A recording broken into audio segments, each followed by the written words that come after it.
Devant le monument du souvenir des combats d'Algérie, du Maroc et de Tunisie, place Clémenceau à Épinal, les autorités civiles et militaires vosgiennes réunies pour le devoir de mémoire. L'actualité de ce lundi en bref, c'est la commémoration samedi du 60e anniversaire du cessez-le-feu en Algérie, signé entre la République française et le gouvernement provisoire de la République algérienne. Le 19 mars, une date fixée par Emmanuel Macron, est sujette à polémique en cette période électorale puisque les accords d'Évian ont été signés le 18 mars 1962 et que nombre de victimes sont encore tombées après cette date. 4 gerbes de fleurs ont été déposées au cours de cette cérémonie ainsi qu'a été remise la médaille de bronze de la Défense nationale au Vosgien Jean-Marie Mikulczyk pour 22 années de service.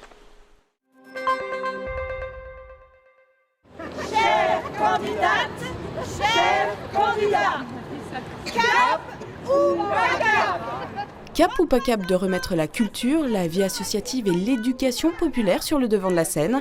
À l'approche des élections présidentielles et législatives, ces sujets sont les grands absents des débats pour le collectif Réseau d'être qui appelait à se rassembler samedi après-midi place des Vosges à Épinal pour retrouver, je cite, la belle énergie qui nous avait fait danser il y a un an à l'occasion des marches fleuries pour la réouverture des lieux de culture et de convivialité.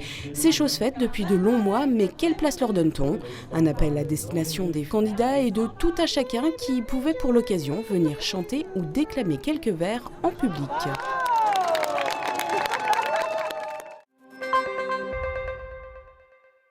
L'exposition s'intitule Photolima et pour cause, elle se tient à ciel ouvert et depuis ce dimanche, tant sur le parcours de santé d'Olima à Chantraine que sur le site de la société hippique.